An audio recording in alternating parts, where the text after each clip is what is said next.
with a believer's backlash, a 5-on-5 for the rights to be in Aztec warfare, and last but certainly not least, grave consequences. Could we have possibly had a more appropriate title for this episode, number 10, than Ready for War? Welcome back, everyone. J-Bone here for Smash This Podcast, this review of Lucha Underground Season 3, Episode 10. Of course, I can't do it as good as Ty Dillinger. That's as good as you're going to get it from me. And like Dario said for this episode, like he said on Twitter, you better dress appropriately. And when the boss talks, you better listen. So, quick, dug this out of my closet. Hope this is a waxed. Oh, I'm kidding. Yeah. So, my partner in crime, Mile High Laz, gave him the night off tonight. You just all around not having a good day. Thoughts go out to you, brother. Wish you were on here with me. Hope you are feeling better mentally, spiritually, and physically next week so you can join me. All right, much love, dude. So let's get into this.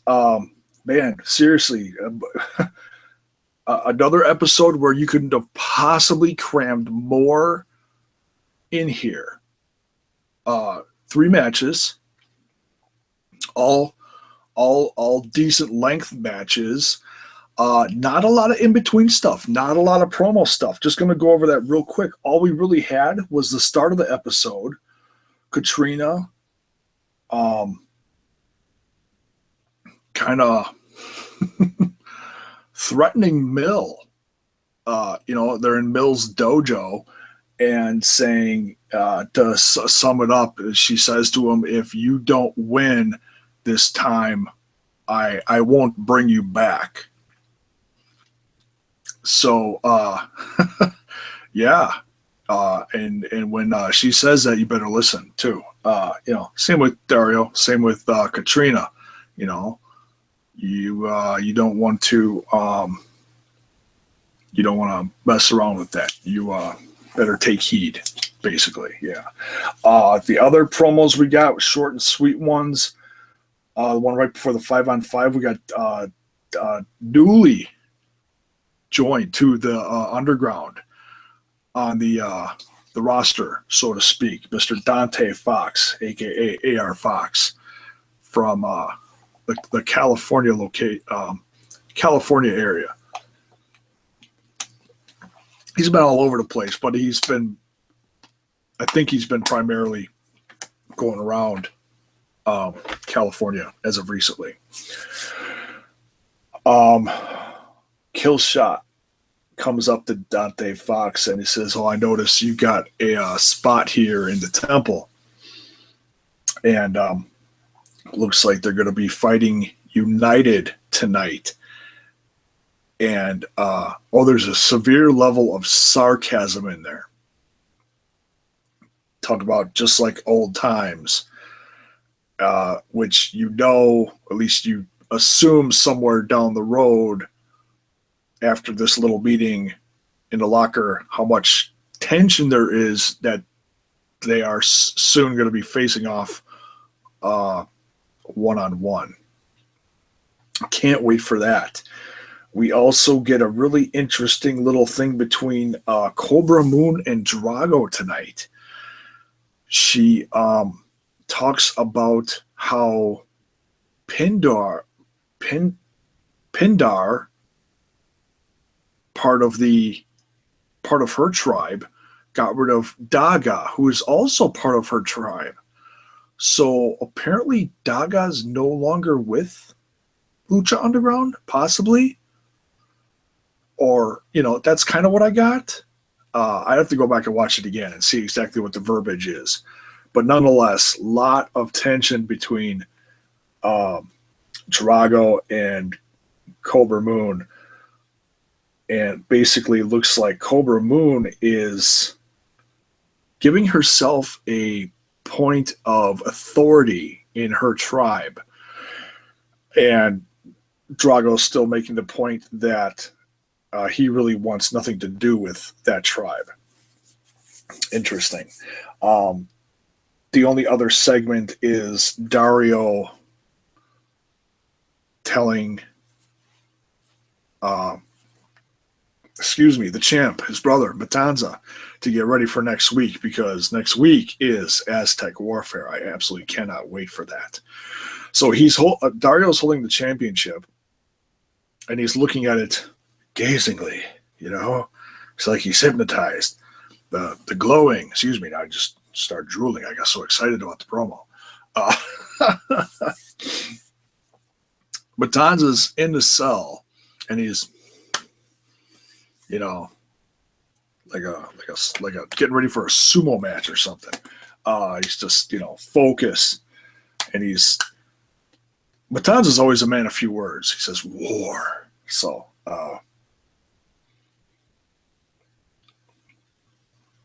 he is certainly ready for war next week.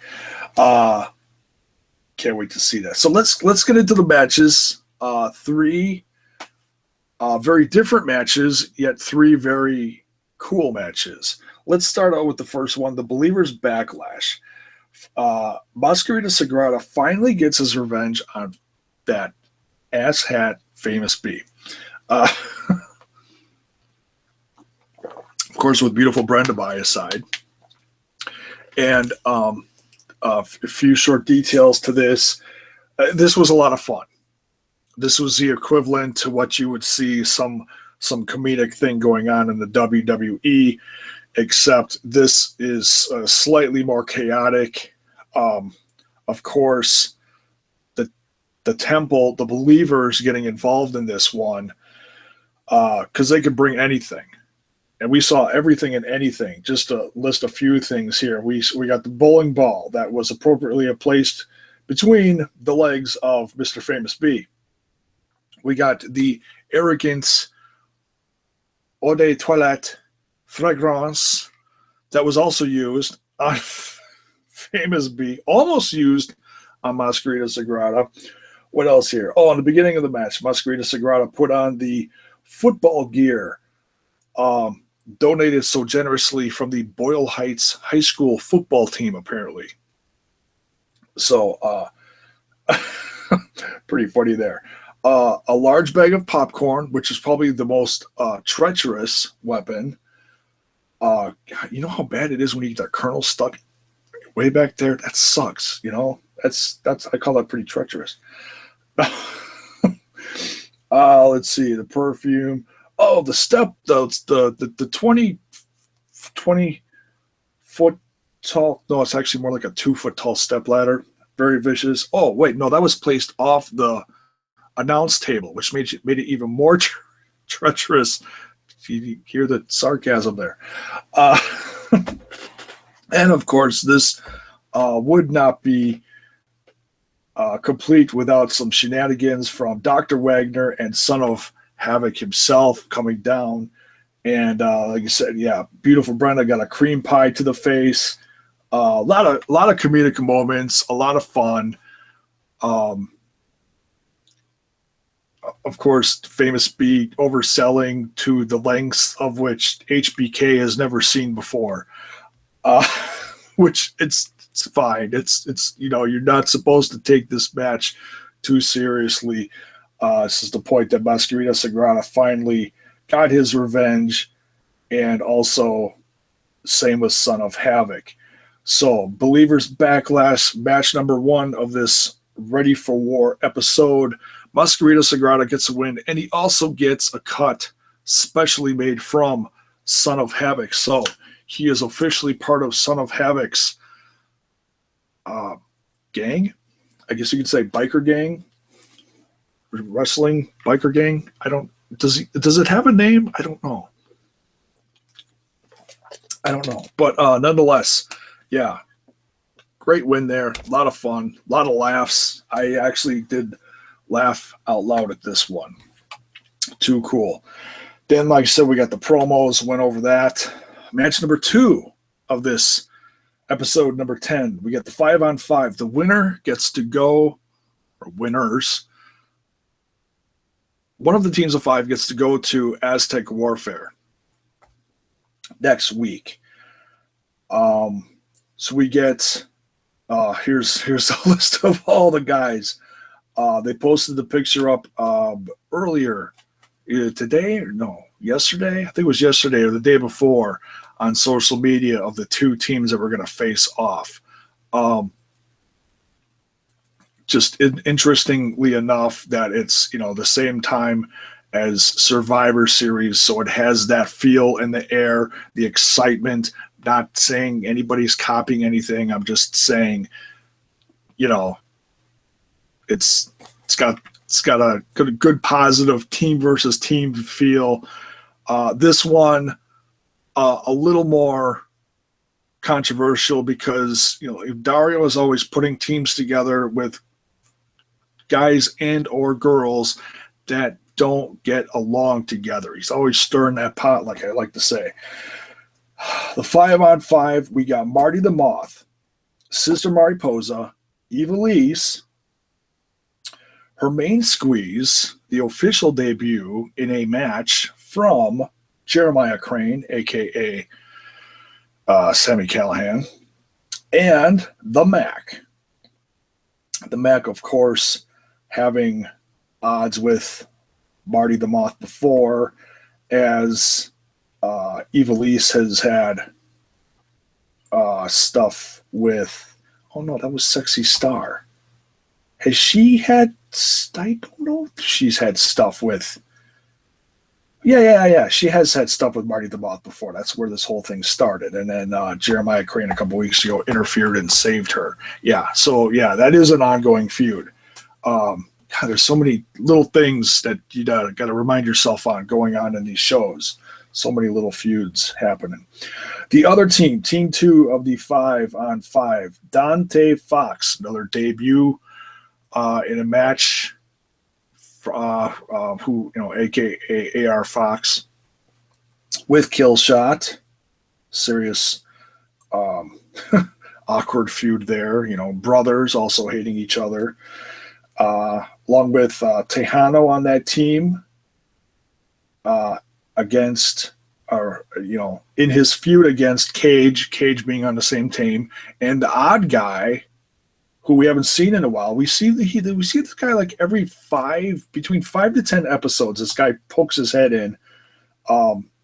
Still a lot of fun to watch, but not really that significant of a player lately. Argenis, with, like they said in the episode, this is the one guy on both teams with not a real big feud going on.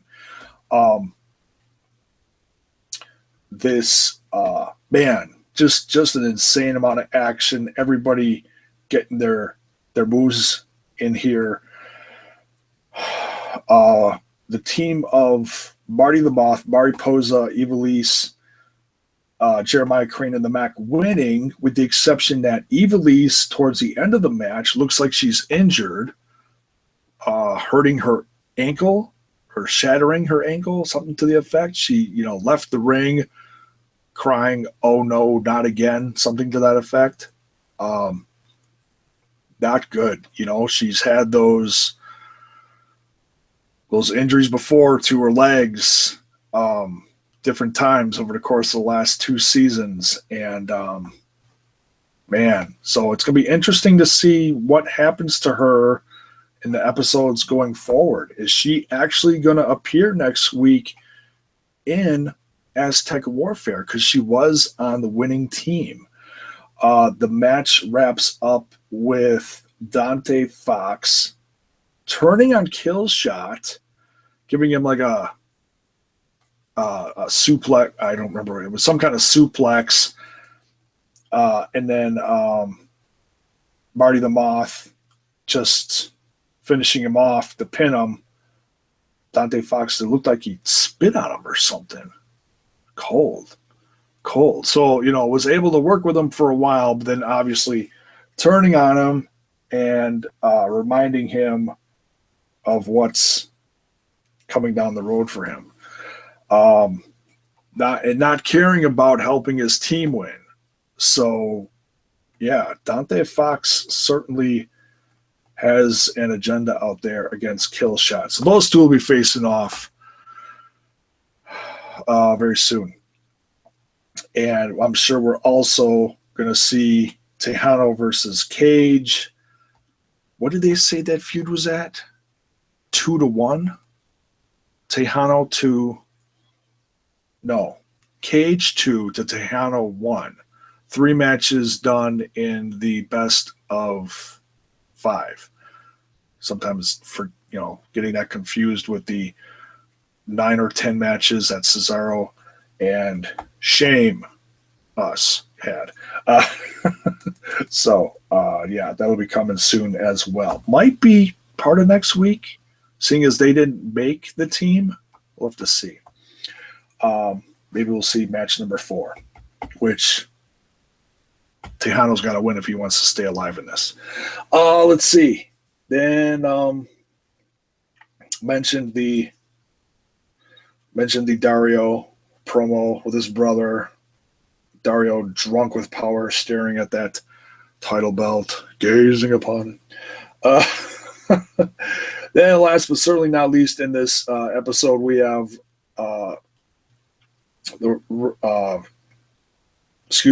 Grave Consequences match.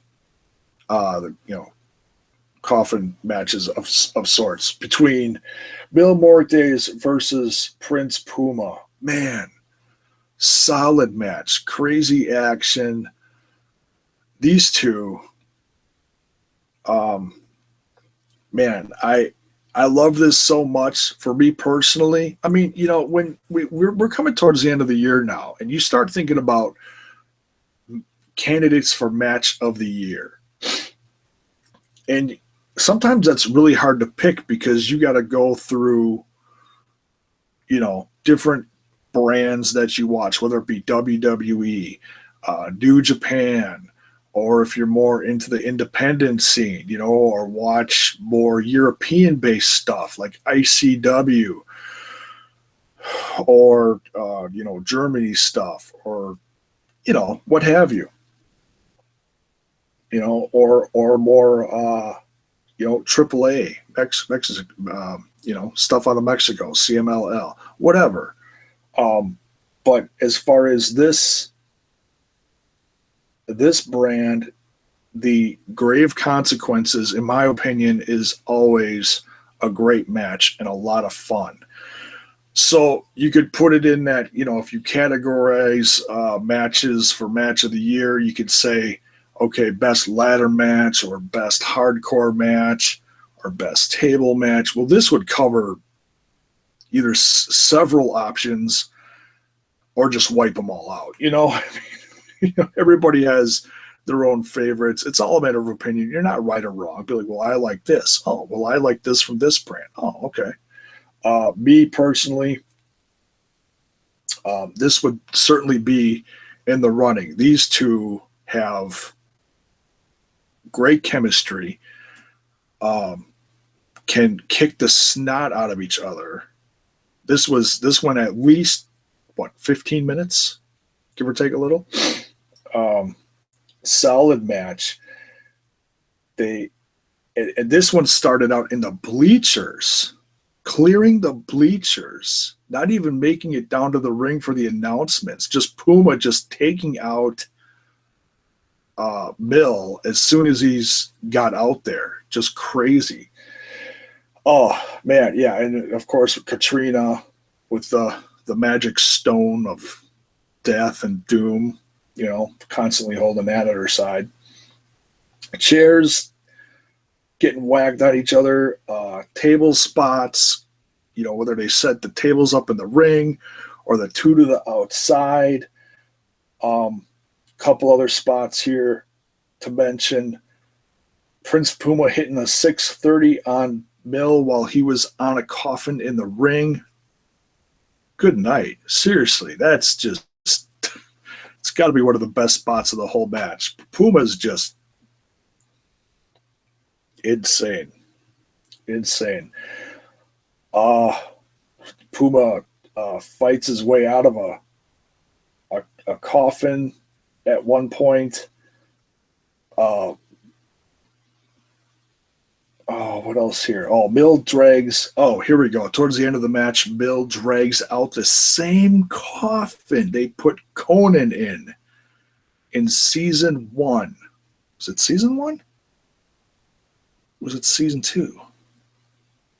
It was season 1. Um, but from that Grave Consequences match, and Puma takes a flatliner out on the floor, puts Puma in the coffin, and Bill wins this one. Comical note of this match for me personally was when they both got hit by the bell and they both, boom. It's just too funny. Getting their bell rung. Thank you, Matt Stryker, for your constant entertaining commentary. Both guys, very entertaining, very uncensored. Certainly more in this episode than others because the action was insane, especially for this last one. And interesting how, if you paid attention, if you didn't, go back and listen to it, how Vampiro was talking about Puma throughout the match. Almost like a student. Very, how do I say it? Very conniving.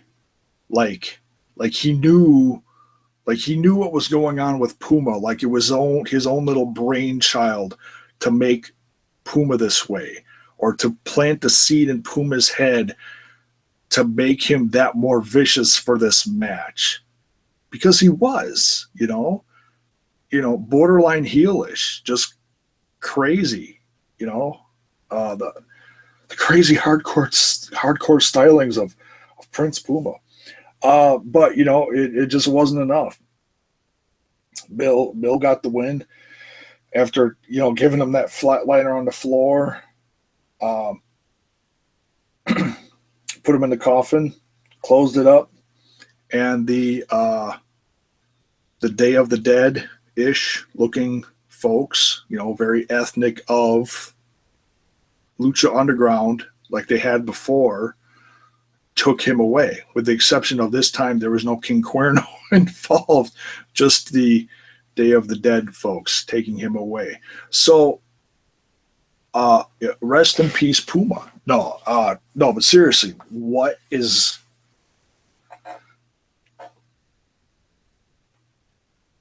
going to happen now with Mil Muertes and Katrina? This is like another. Is this going to be like another? How do I say this? Kind of like when the disciples of death all died except for one. Is this going to be like a leveling up? Another leveling up for Mil Muertes. What are they going to do with Prince Puma? Obviously, this is not going to be the last we're seeing of Prince Puma. I'm sure some people are freaking out at this point going, oh my God, is this it for Puma? But yeah, it's going to be interesting to see what happens now between Mil, Katrina, and how and when is Puma going to come back. This is episode 10. We've got 40 episodes. So this might be a deal where we don't see Puma for a good long time. We may not see him for 20 episodes. Who knows? Obviously, we're going to see Mil more because I got a feeling he's going to do one of those leveling up things. I have absolutely no doubt.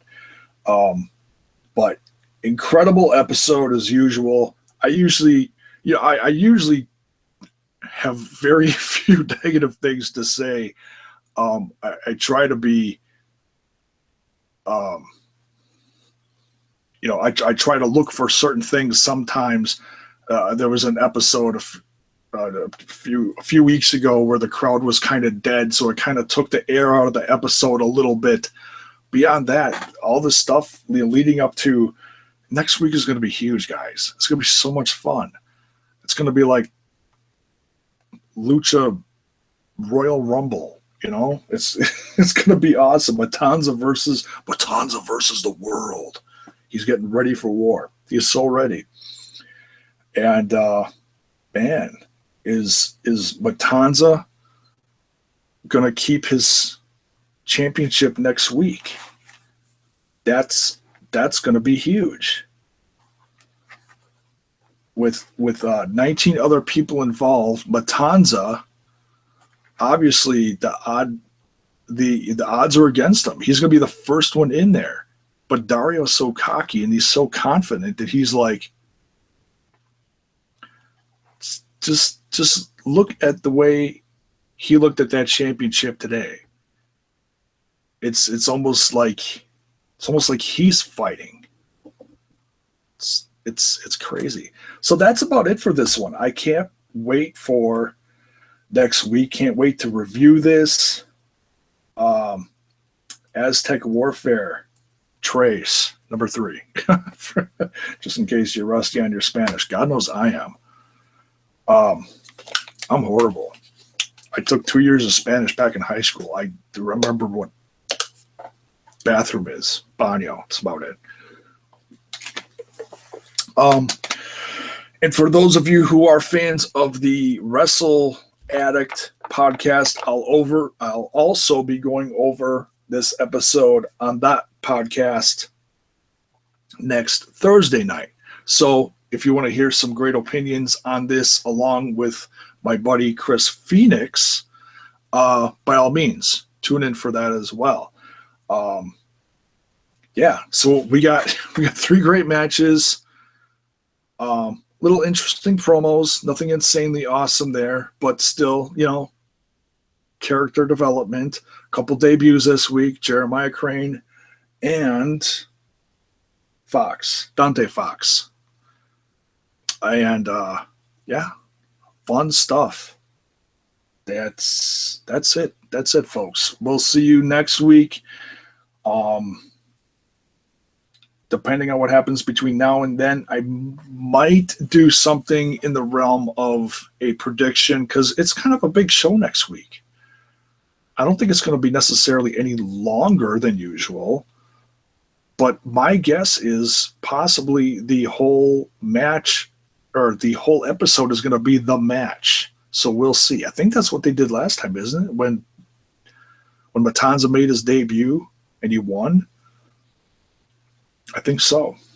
So yeah, another shout out to Mile High Lads. Hopefully he'll join us for that one next week. Hopefully you're feeling better mentally, spiritually, and whatnot. I know a lot of people had a rough day today after last night. I'm not going to get into that. I'm not going to make this political big debate thing. All I'm saying is I know that I saw the stress out there, okay? I get it. I voted. I get it.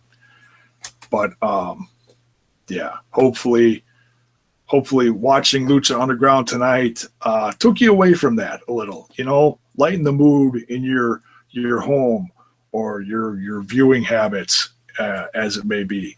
And hopefully watching this review did the same for you. Hope it entertained you. And once again, I want to thank you for all of you who do watch these and for the new subscribers that are on this channel. Much love to you. Most appreciated. Helps grow this brand. If you like what you see like it, share it, sub it. Thumbs up.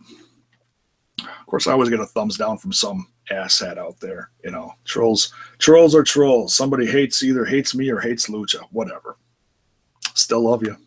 Still attention. You still watched it, didn't you? Whether you thumbed it up or not, you watched it. So thank you. So that's it for this one. Much love, everyone. We'll see you guys soon. Probably sooner than later. We'll try to knock out another vid or 2 by the end of the weekend because this weekend I got my kids and then we've got not Royal Rumble stuff. Holy crap, I'm jumping the gun. Survivor Series stuff. The last week before Survivor Series.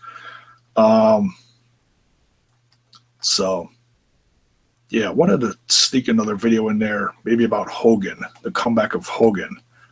Might do one for that one. Because I'm old school. I love Hogan. why not talk about it? So that's it for this. Don't want to drag this out forever. Peace, love, and Lucha madness. Later.